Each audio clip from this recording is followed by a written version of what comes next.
Hola, hola, ¿cómo va? Aquí estamos. Qué bueno pensar en voz alta, ¿no? Qué bueno. Qué bueno una entrevista, y no lo digo desde el oficio. Digo poder conocer algo más, o alguien más. Es decir, cuántos somos, ¿no? Yo estaba mirando hoy, hola Carlos Heller, muchas gracias diputado. ¿Qué tal? ¿Cómo vamos? Naciste un 17 de octubre, es emblemático eso. Digo, para la De historia 1940, argentina. Claro, digamos, sí. mucho antes que todo lo que pasó después del 45. Sí. Pero imagino que en el transcurso de tu vida, más allá de los caminos que tomaste el 17 de octubre, los Bueno, solidarios. viví el 17 de octubre muy, digamos, gloriosos, y otro en lo que estaba todo prohibido. Totalmente. ¿Te acordás? Vos también los viviste. Pero totalmente. Yo digo, en estos días, cuando se tironea en estos 40 años maravillosos de democracia, con todo, ¿no? Sí. Los 40 años, digo, celebremos que todo esto está abierto, que pensamos diferentes, pero queremos una Argentina. Algunos la crean de una manera, otra, pero remar en democracia, en libertad. ¿Cómo lo vivís eso? Así tal cual. Uno ya tiene acumulados muchas experiencias, muchos años, muchas cosas. Yo me acuerdo perfectamente del 55. Sí, claro.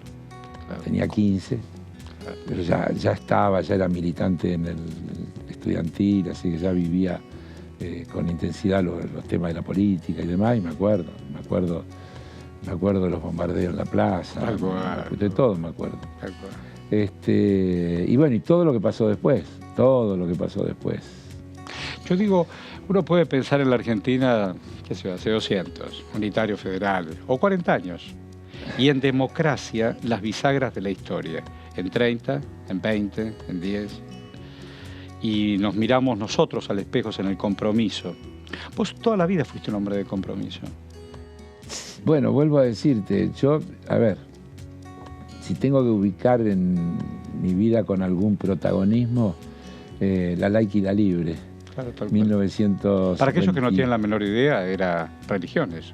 A ver, era una ley, fue luego una ley, era un proyecto para, en aquel momento, abrir la educación a la enseñanza religiosa. Tal cual. Y en la práctica terminó siendo la apertura hacia la enseñanza privada, digamos, de una manera más amplia. Esa era la idea. Donde la iglesia tenía mucho que ver. Claro, así es. Y bueno, y hubo una gran resistencia estudiantil defendiendo la idea de la enseñanza laica. Sí, Frondizi. Claro. ¿Qué cosa Frondizi, no? Porque digo, Frondizi llega al gobierno con un Perón proscripto. Sí. A través de Frigerio, para aquellos los más nuevos, el abuelo de, intenta con Perón en el exilio un pacto para incluso que el justicialismo pueda jugar en la provincia de Buenos Aires. El famoso pacto de carácter. Sí. Pero se jugaba con Perón y sin Perón todo el tiempo. Presencialmente sin Perón. Sí, Perón estaba absolutamente proscripto. Acordate que estuvo prohibido decir Perón. Estuvo prohibido decir Evita, estuvo prohibido decir peronismo, cosas... Bueno, te quiero decir algo. Los 4 años recientes del macrismo, vos los estás viendo en todo el país. Hablo a quienes nos ven. La avenida es una avenida que se llama 9 de Julio. Hoy está el Ministerio de Desarrollo Social. El querido Daniel Santoro, escultor, pintor, sí, entre otras cosas, ha dibujado el perfil de Eva Perón. Así es. Y a la noche, cuando transitas a 9 de julio, todo eso está iluminado. En los 4 años de macrismo estuvo apagado. Sí, sí, claro. Bueno, tal cual. Pero por eso, a eso agregale prohibido. Prohibido. Eso agregale prohibido. Que es un apagón mucho más profundo. Total. Que es un apagón. Total. Porque además venía con represión, venía con persecuciones. Venía, claro.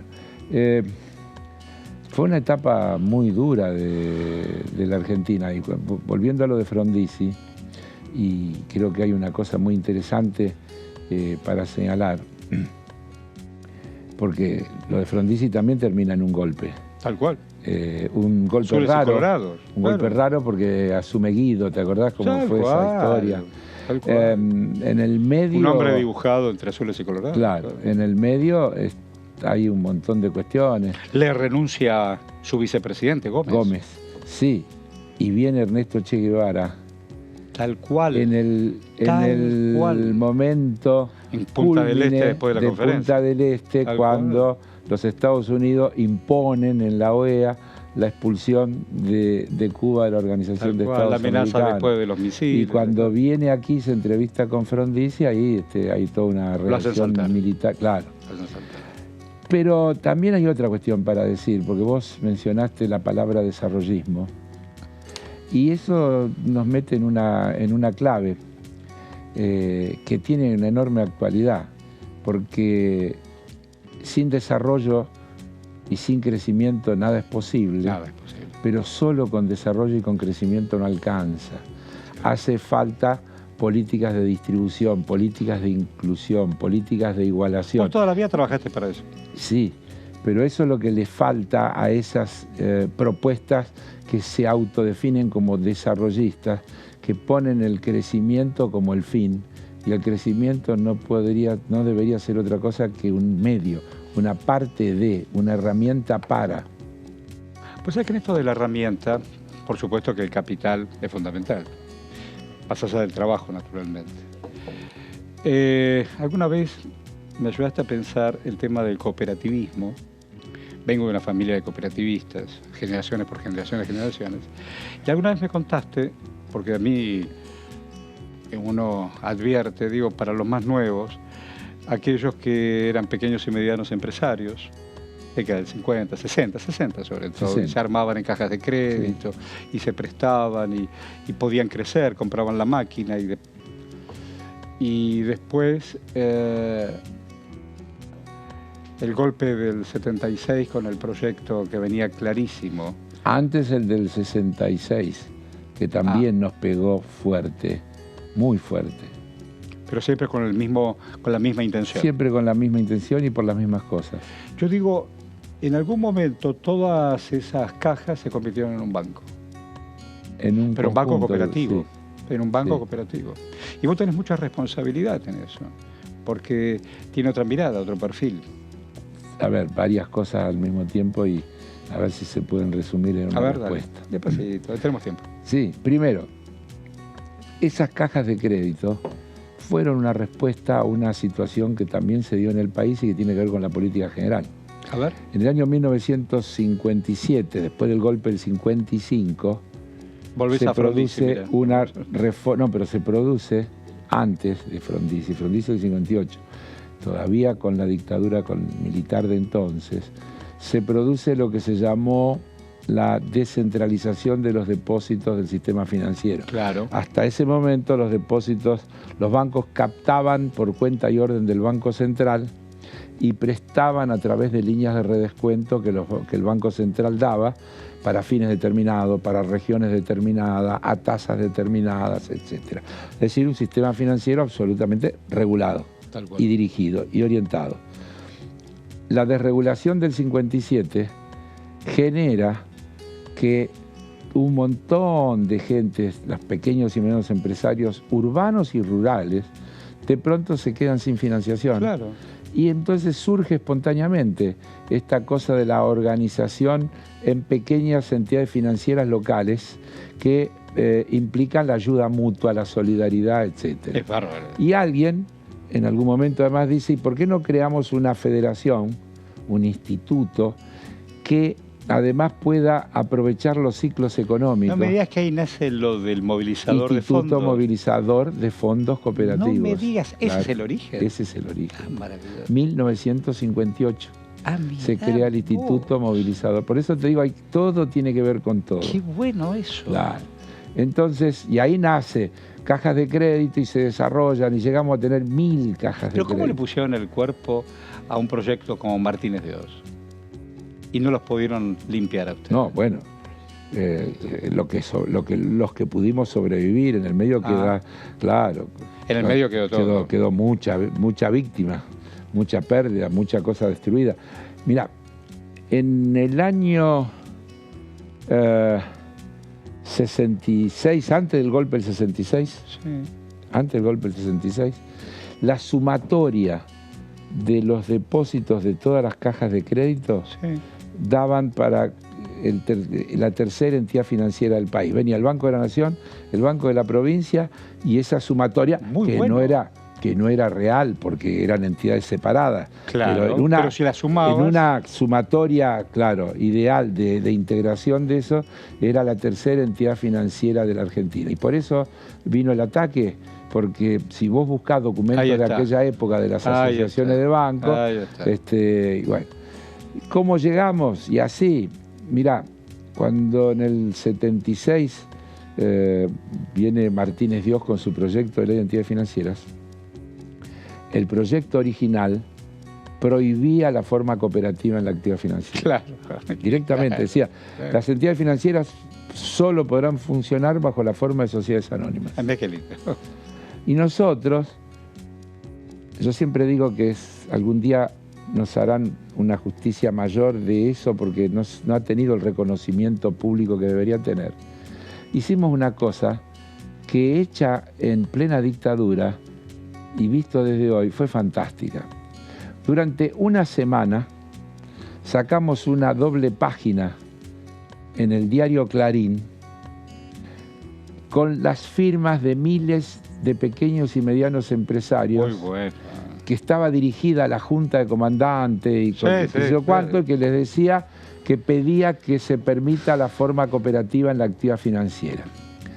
Eso salió durante toda una semana. Cada día con firmas, miles de firmas distintas de todo el país, con una particularidad, que salía, decía, Almacén de Don Carlos, 4. Fiambrería Panchito, 2.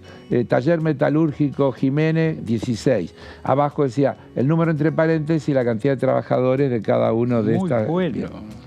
Luego sacamos una solicitada con entidades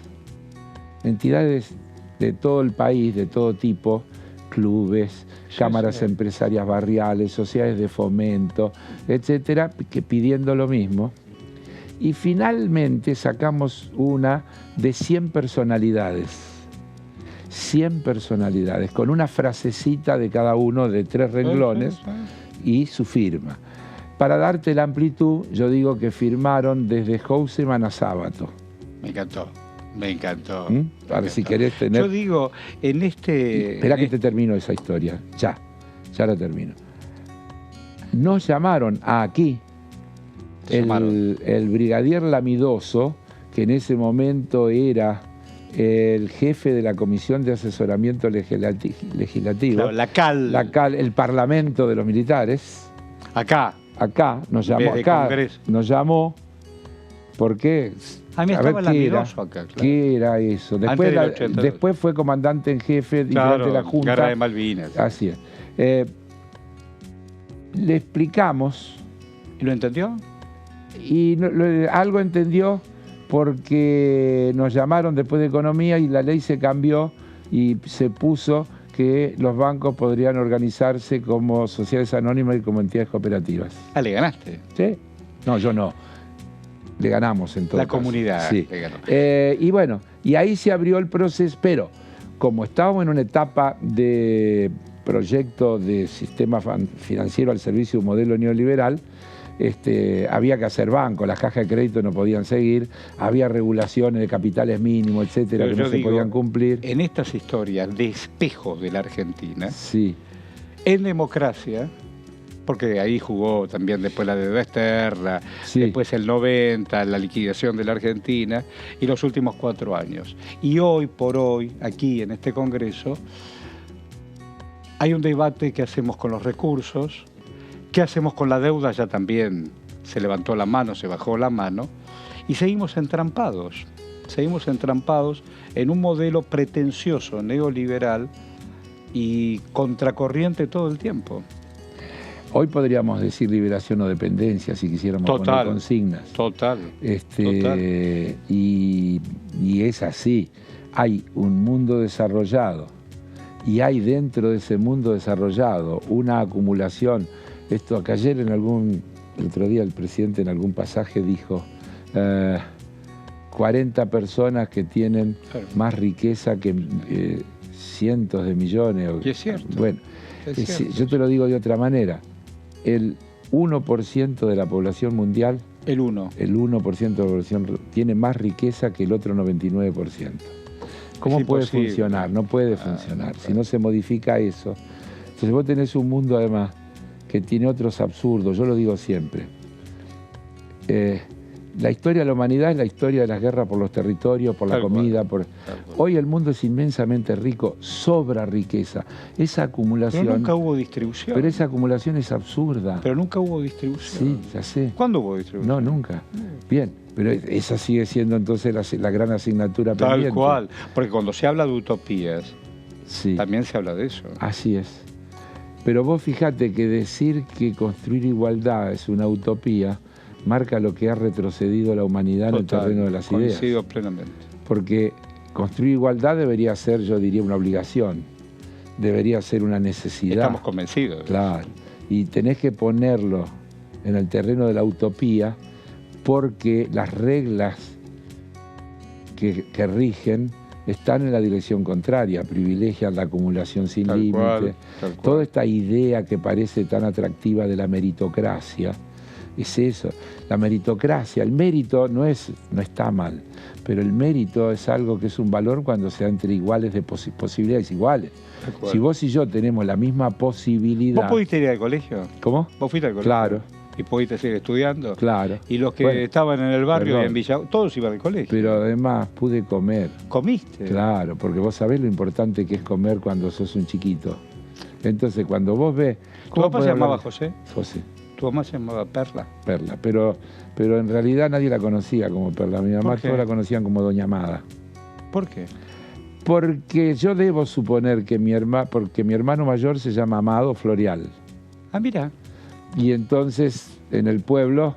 Estamos hablando de Villaguay. Villa Domínguez, departamento de Villaguay. Estamos hablando para todo el país, eso queda en Entre Ríos. Sí. Querido ¿Eran colonos? No, mi viejo era mecánico. ¿Mecánico?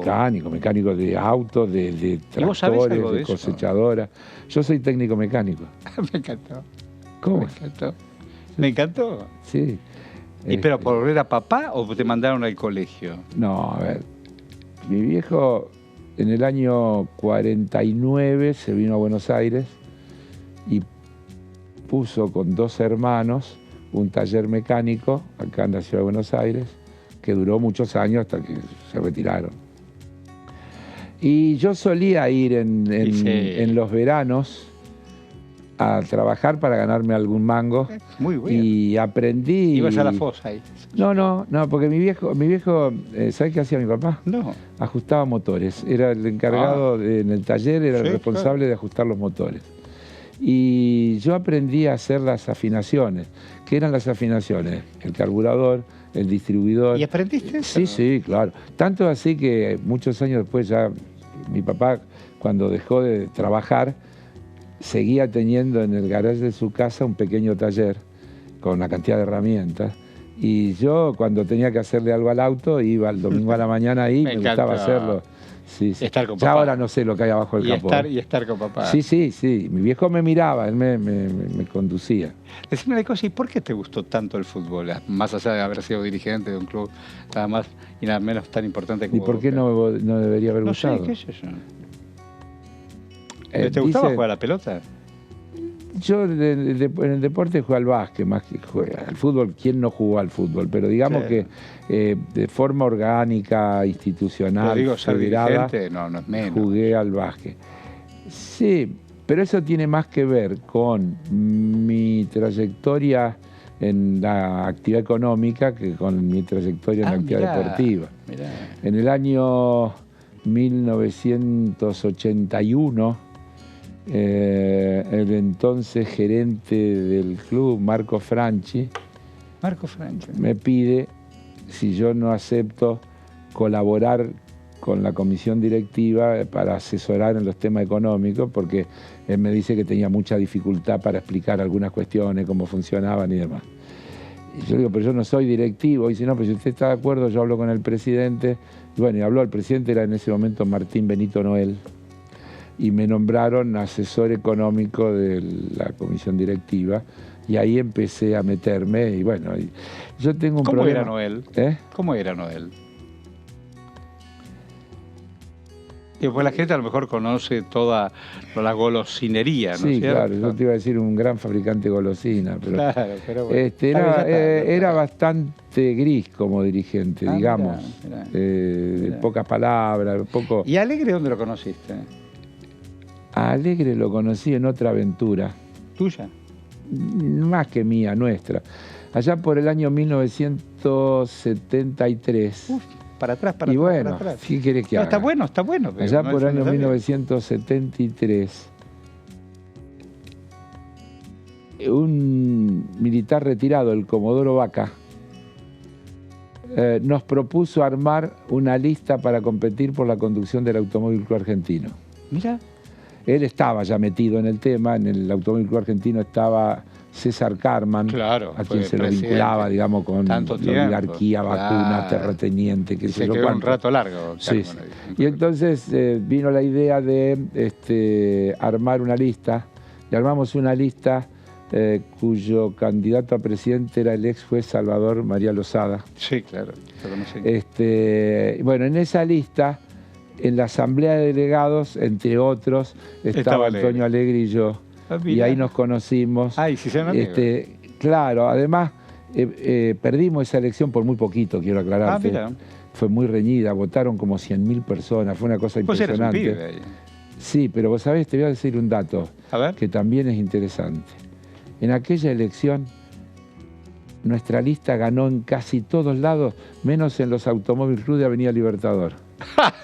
Me encantó. Te juro, es verdad. Me encantó. Y ahí perdimos por poquito, y entonces entramos unos 20 nuestros en la Asamblea de Representantes. Y entre esos 20 estaba Antonio, estaba yo, y ahí nos hicimos amigos. Y cuando a él le proponen, años después, hacerse cargo de la presidencia de Boca, me pide que lo acompañe. Y bueno, y ahí empezamos. Mira, vamos a hacer una breve pausa. Es fenomenal. Estás enganchado, estás enganchada. Vamos a una pausa y ya venimos. En DTV Entrevista. Dale, voy con Carlos Heller.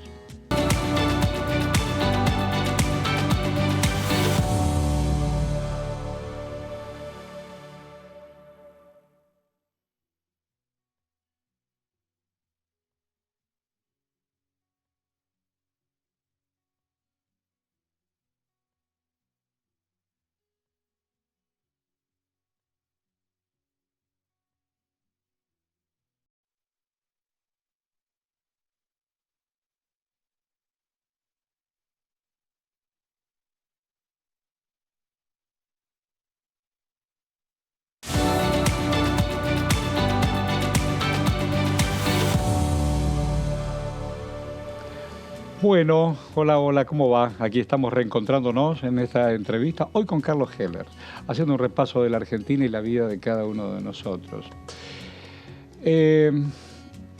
Décadas. Yo digo, hoy por hoy, la deuda externa nos condiciona mal, ¿no? Nos condiciona mal, más allá de que haya pasado por el Congreso o no Congreso. Lo veo a Massa yendo y viniendo, o va a la India, o va a Rubinstein a Washington. Es una trampa eso.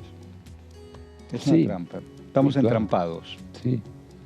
Ahora, sí, estamos entrampados. Ahora, vos después podés discutir horas de cómo se sale. Vamos a decir la primera cosa. Nunca tuvimos que haber entrado. Totalmente. Ese es el tema. Totalmente. 50 lucas. Nunca tuvimos que haber entrado. Por eso además, ni siquiera, porque vos te podés endeudar porque desarrollaste proyectos de infraestructura que hacen al crecimiento, y entonces lo va a pagar la propia inversión, se va a pagar con el desarrollo. Fue para la bicicleta financiera, un escándalo. Con nombre y apellido. Claro. Ahora, desgraciadamente, también eso lo contrajo un Estado soberano, elegido legalmente, porque el gobierno de Macri fue ilegítimo porque fue mentiroso, porque engañó con las promesas, pero no fue ilegal. Pero no fue ilegal, porque tenía todo, no era un gobierno de los militares que usurparon el poder de facto. Fue electo con toda la ley, ganó como corresponde, con el voto ciudadano. Entonces vos tendrías hoy que discutir qué castigo merecen los que nos endeudaron, pero es difícil decir que eso nos libera de la responsabilidad. La deuda sigue pedaleando. Claro. En ese marco yo he defendido la idea, dos cosas, que no hay acuerdos buenos con el Fondo Monetario Internacional, que hay que tratar de lograr el acuerdo menos malo posible. Eso lo dijiste en la Cámara. Lo dije el día del debate. Y sigo convencido que es así. Y creo que lo que se logró es el acuerdo menos malo posible, aunque quedan algunas asignaturas pendientes, como el tema de las sobretasas, que creo que es algo que la Argentina tiene que seguir peleando, como es el tema, nadie está hablando de una cosa que para mí habría que poner en la mesa de discusión. Cuando firmamos el acuerdo con el fondo, la tasa de interés era un 1,19 anual. Hoy es 4,35. Es imposible. Claro. ¿Por qué es 4,35? ¿Por qué? Porque la tasa del Fondo Monetario se compone de las tasas de los bancos centrales de los países miembros. El Fondo Monetario no es un banco privado, el Fondo Monetario es una entidad pública, sí, es propiedad de los estados del miembros, mundo, claro. Todos, incluido la Argentina, todos somos así miembros. Así nació después de la Segunda Guerra. Así es. Entonces, la tasa que por estatuto el Banco Central cobra tiene que ver con las tasas de los bancos centrales. Estamos en una etapa en que, en el marco de la situación de inflación, los bancos centrales recurren a las políticas de subir la tasa todo lo que haga falta para enfriar la economía. Y este es un tema gravísimo sobre el que podemos charlar, porque es una clave de lo que hoy está pasando en la Argentina y para entender además hacia dónde tienen que ir las cosas, pueden ir. La Reserva Federal dice, yo tengo por ahí unas declaraciones de Jerome Powell, el presidente de la Reserva Federal, que dice casi textualmente, nosotros que no tenemos compromiso político, tenemos que tomar todas las medidas necesarias, aunque sean dolorosas, para lograr que la inflación baje. Así como, te lo puedo traer textual si querés, pero dice eso.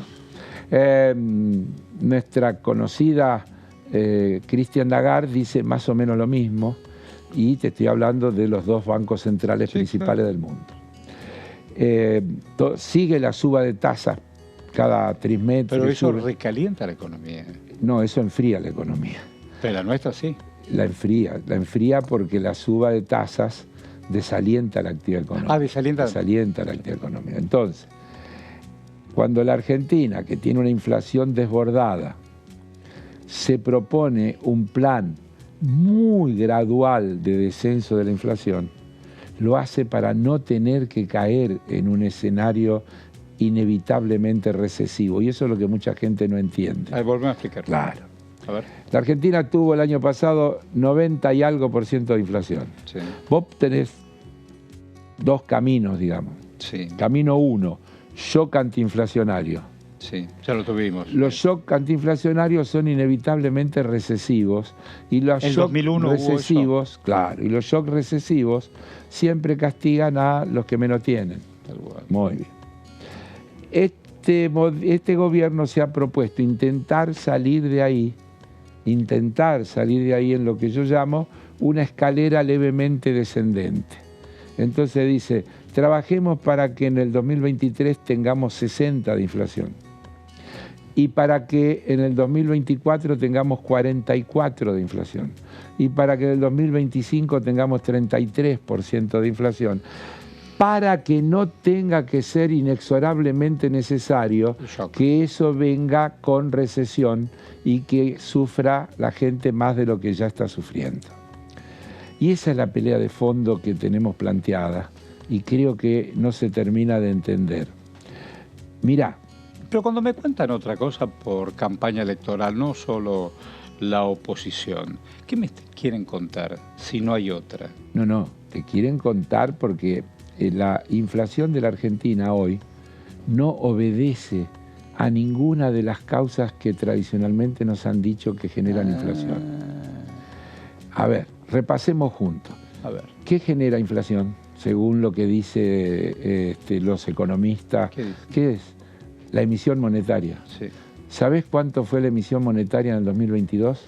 41%. ¿Escuchaste? Sí, nada. 41%, menos de la mitad de la inflación. ¿Y entonces? Esperá, ¿qué otra cosa genera la inflación? El dólar. ¿Cuánto fue la variación del tipo de cambio entre enero y diciembre del 2022? 70%. Es decir, no, pero vos estás hablándome del oficial. Yo te digo el blue, el ilegal. 65%. Menos que el legal. Qué problema. Así que no fue la emisión y no fue tampoco el tipo de cambio. Los salarios. La inflación la producen los aumentos de salario. No, si vienen por atrás, a duras penas logran recomponerse de los precios. Y entonces, deben ser las tarifas de los servicios públicos. No, están atrasadas las tarifas, no son las tarifas. Entonces, no son los salarios, no son las tarifas, no es el tipo de cambio y no es la emisión monetaria. ¿Entonces qué es? ¿Y entonces qué es? ¿Qué es? ¿Qué te queda? Dos cosas. Especulación. Total.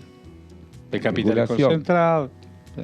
Especulación que puede significar para los que no especulan también y son víctimas de su incertidumbre. Y ahora lo explicamos. Pero en el marco de esa especulación, y puja distributiva. Porque la torta creció 11 y pico por ciento en 2021. Estos días el presidente habló 5 y pico por ciento en el 2022 y va a volver a crecer en el 2023. Y cuando la torta crece, hay que ver qué cuchara tiene cada uno y qué cucharita y cómo se reparte la torta. Entonces, puja distributiva y especulación. Son las dos grandes razones. Y escenario electoral. Entonces tiro desde la oposición la bomba. La deuda está por explotar. Me olvidé. ¿Sabés cuánto era la deuda en términos de PBI cuando se fue Cristina? No. 52%. Hoy. ¿Sabés cuánto era cuando se fue Macri? 89%. ¿Sabés cuánto es en septiembre del año pasado? 78%. 10 puntos menos, 11 puntos menos. La bomba, dicen. Además, cuando se fue Macri, la proporción de esa deuda en moneda extranjera era mucho más alta que ahora. Una deuda en moneda local es mucho menos explosiva que una deuda en moneda extranjera. Entonces, ¿por qué tiraron en junio que la bomba que está por explotar, que esto ya... ¿Por qué? Para crear incertidumbre, con vistas a llegar a las elecciones, que no se cumpla, porque si se cumple razonablemente esta cuestión de la escalera descendente de la que yo estoy hablando, es muy probable que una gran porción de población entienda que este es el camino y que es por acá y no por donde plantean ellos. Decime una cosa, y en tiempos electorales, y la gente busca caminos alternativos, yo quiero ganar más, quiero pagar menos, no solo la comida, sino los servicios, ¿alguien la tiene que dibujar o los números reales darán la verdad? Pero es esto que te estoy diciendo, Horacio.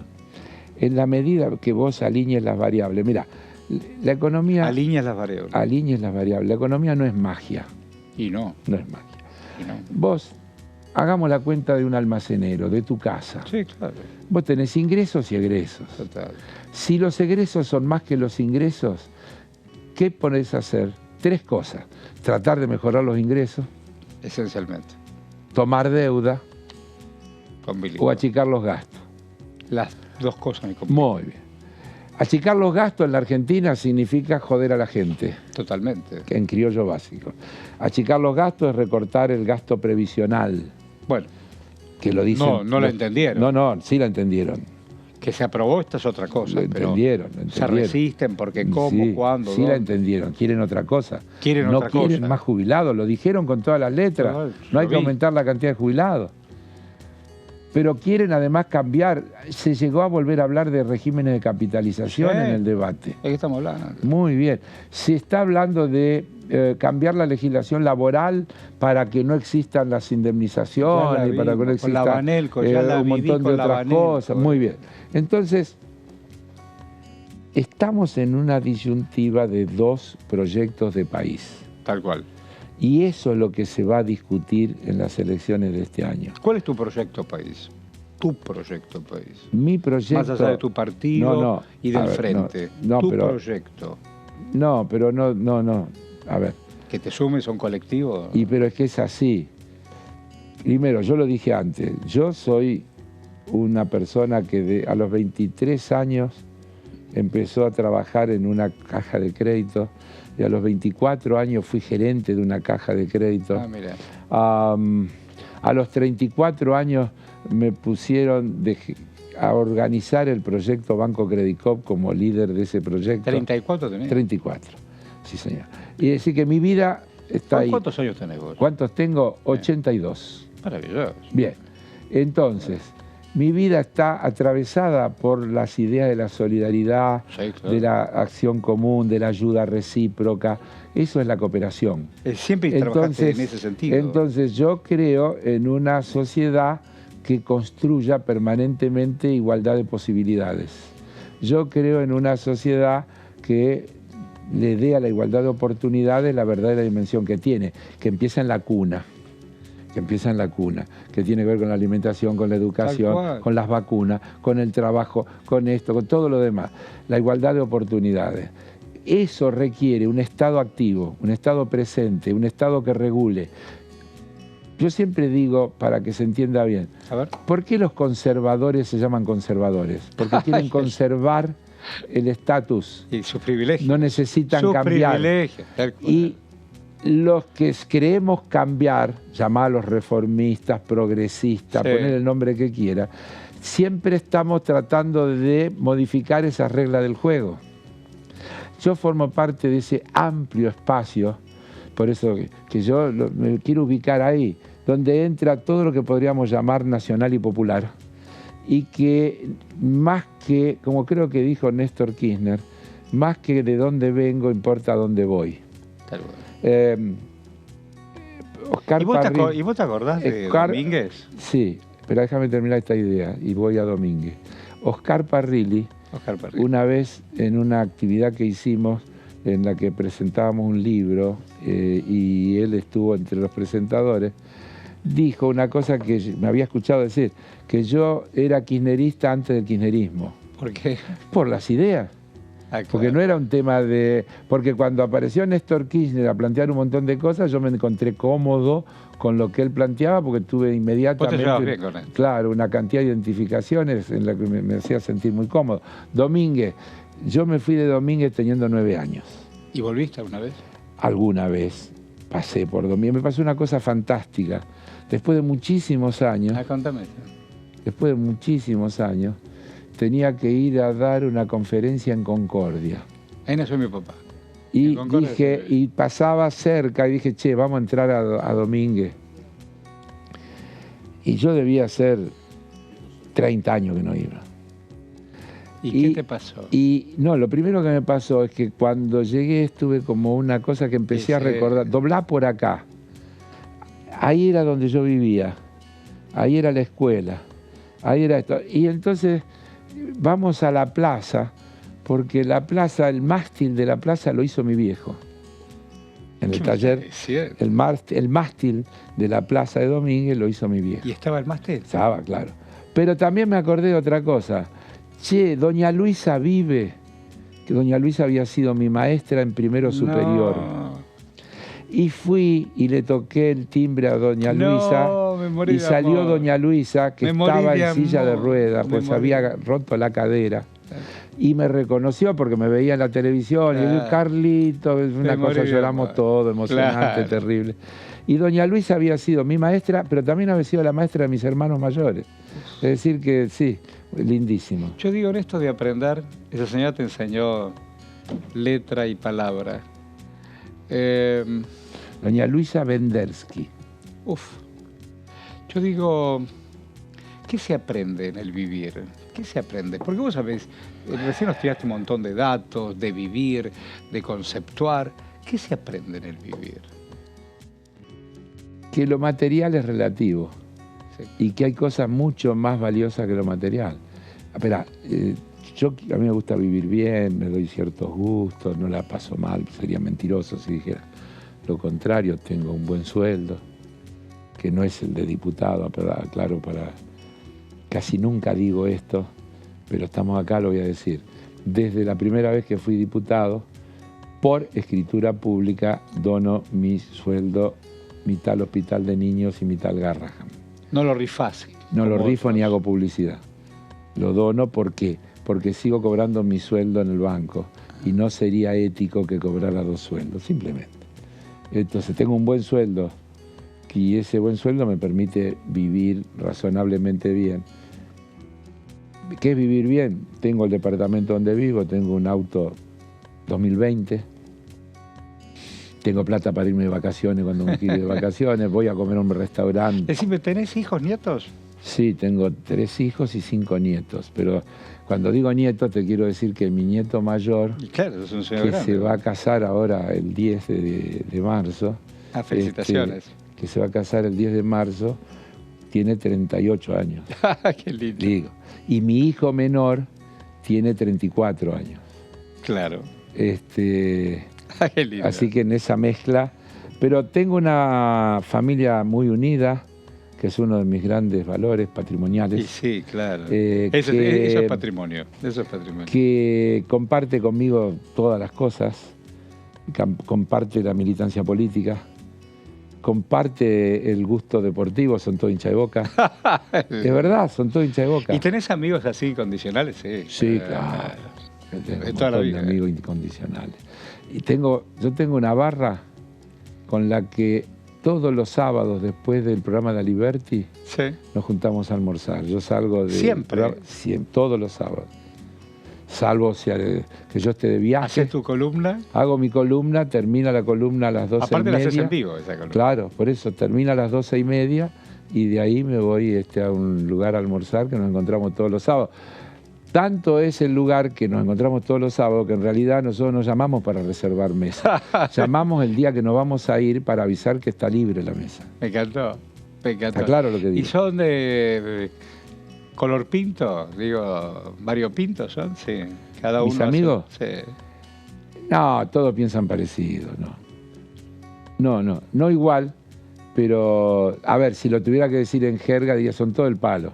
¿Te gusta venir acá al Congreso y en tu banca exponer y Sí, decir cosas? claro, Sí, me siento bien. Y te escuchan con respeto. Me siento bien. Te escuchan con respeto. Yo trato, vos me has escuchado ya un montón de veces, yo trato de ser fundamentado, de traer datos, de Claro, traer igual, argumentos igual. elaborados, trabajo. Tengo un gran equipo. Necesita Tengo. todo el mundo, todo necesita. Esto también habría, Horacio, que desmistificarlo, porque A ver. con el tema de algún diputado se ha generado toda esta cosa de asesores, como si esto fuera... Claro, un gran club de claro, favores. un gran club de favores. vaya a saber qué, claro. Pero para ser un buen diputado, mira, yo estoy en la Comisión de Relaciones Exteriores, además de presupuesto, en la Comisión de Finanzas, en la Comisión de Cooperativa, estoy en la Comisión de Comercio, Y en cada uno de ellos tenés a alguien que te pero ayuda a pensar. claro, y además, ¿cómo hago para saber de todo? Pero además, cuando se tratan otros temas, no de mis comisiones o en las que yo estoy, de las otras comisiones, ¿cómo hago para estar en tema? Entonces, tengo que ser un erudito de todas las cosas, imposible. Uno tiene asesores. Yo tengo, te diría que un equipo de asesores ad honorem que trabajan conmigo. Tengo los asesores contratados que me permite el reglamento de la Cámara. Y tengo una cantidad de asesores ad honorem que colaboran conmigo. Por ejemplo, el actual diputado Eduardo Fernández fue asesor mío en la Comisión PYME, otra comisión que integro, la Comisión PYME. Él fue durante varios años, fue asesor mío en la Comisión PYME. Ahora es diputado nacional por Córdoba. Pero digo, y así te podría decir un conjunto de gente... Cuando uno habla del Frente de Todos, sí. ¿sentís que formás parte de ese espacio? Sí, sí. ¿Formás parte de ese espacio? Sí, sí, completamente, sí. Lo que pasa es que al Frente de Todos le falta una cosa que tal vez exceda el tema del Frente de Todos, que es la falta de cultura argentina sobre el funcionamiento de las coaliciones. A ver. No tenemos historia de coaliciones de gobierno. No, la alianza no funcionó. No tenemos historia de coalición. Entonces, Juntos por el Cambio tampoco le fue bien, ¿viste? Terminaban en la mesa chica de Macri, lo que pasa Peña que y otros. Una coalición exige montones de cosas. Por ejemplo, además cuando una coalición, Frente de Todos tiene alguna desbalance de una fuerza muy grande, claro, y muchas fuerzas pequeñas. Sí. Para que eso pueda funcionar, el grande tiene que tener una gran amplitud y una gran tolerancia, y los chicos tenemos que tener poca soberbia. Porque si no, yo desde mi partido digo, el Frente tiene que hacer tal cosa, porque si no, y pido que se vote. No se podría funcionar así, porque las fuerzas que componen esa coalición son muy desiguales, muy desiguales. Ahora, el que tiene más envergadura tiene que ser amplio, y cuando viene la hora de las listas no tiene que quererlas todas para sí, tiene que abrir... Debe ser difícil eso. Es difícil, listas, por eso te digo, empecé diciéndote... Los uruguayos en el Frente Amplio mostraron una cultura de coalición. Total. Bueno, nosotros tenemos que aprender todavía y madurar en esta idea de la cultura de coalición. Todo un día, lo hice para otro canal, hablando con Mujica, explicándome exactamente esto. Claro. Cómo abrieron el juego. Pero yo me acuerdo en Uruguay haber visto manifestaciones de alguna de las fuerzas en contra del gobierno por determinadas leyes. Y no se rompía la coalición. Y nadie se rasgaba las vestiduras porque no había acuerdo. Decime, en esto de pensarnos en columnas vertebrales, que digo, peronismo, radicalismo, todo lo que fueron los ismos, ¿por qué ahora se habla de espacios en vez de partidos políticos? No sé, pero a mí no me molesta tanto espacio. Yo creo que la Argentina tiene otro problema. Que los ismos están más ligados a nombres propios que a fuerzas políticas. Claro. Entonces, en la Argentina es irigoyenista, comunista, no, apellido. Peronista, alfonsinista, menemista, kirchnerista, cristinista, albertista. Tenemos que construir una cultura de frente. Sí, coincido plenamente. Tenemos que tener una cultura frente de todista. Y bueno, tenemos que, y bueno, es una de las asignaturas. ¿Cómo te llevas con Alberto? ¿Bien? Bien. ¿Tenés buen diálogo con Alberto? Sí. ¿Con Cristina? También. Bien. ¿Y con Massa? Muy bien. También. Claro, con Massa acá cuando fue presidente. Convivimos mucho acá en la Cámara, hicimos una buena relación. Sí, tengo buen diálogo. ¿Qué vamos a hacer con los recursos de la región? Eso sí me interesa preguntarte. Hablamos de litio y otra cosa. Hace 200 años se llevaban el oro, la plata. Ahora quieren llevarse el litio, el agua.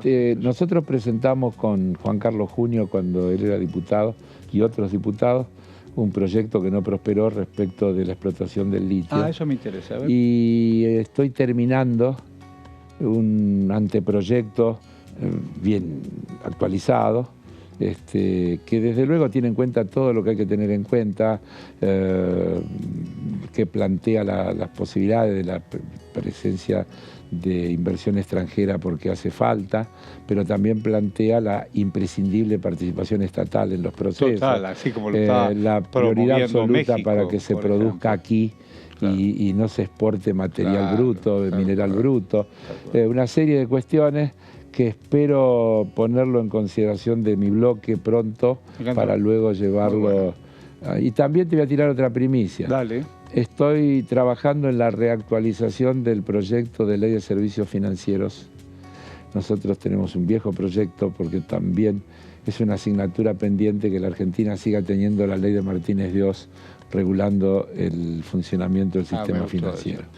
Y esa ley que nosotros tenemos como proyecto no es una ley de bancos, sino es una ley de usuarios. Por eso la llamamos Ley de Servicios Financieros. Y lo que regula los derechos de los usuarios y establece las obligaciones de los prestadores de ese servicio, que son los bancos. ¿Qué tienen que hacer los bancos para satisfacer las necesidades de los usuarios? Es decir, el enfoque es al revés. Es al revés, el concepto al revés. Pues te digo un montón de gracias. No, gracias a vos. Uno no tiene muchas chances de explicar con esta amplitud algunas cosas. Bueno, es un gusto. De esto se trata, entrevistas 2023, en el marco de 40 años de democracia. Hasta la próxima, muchas gracias. Buenas noches.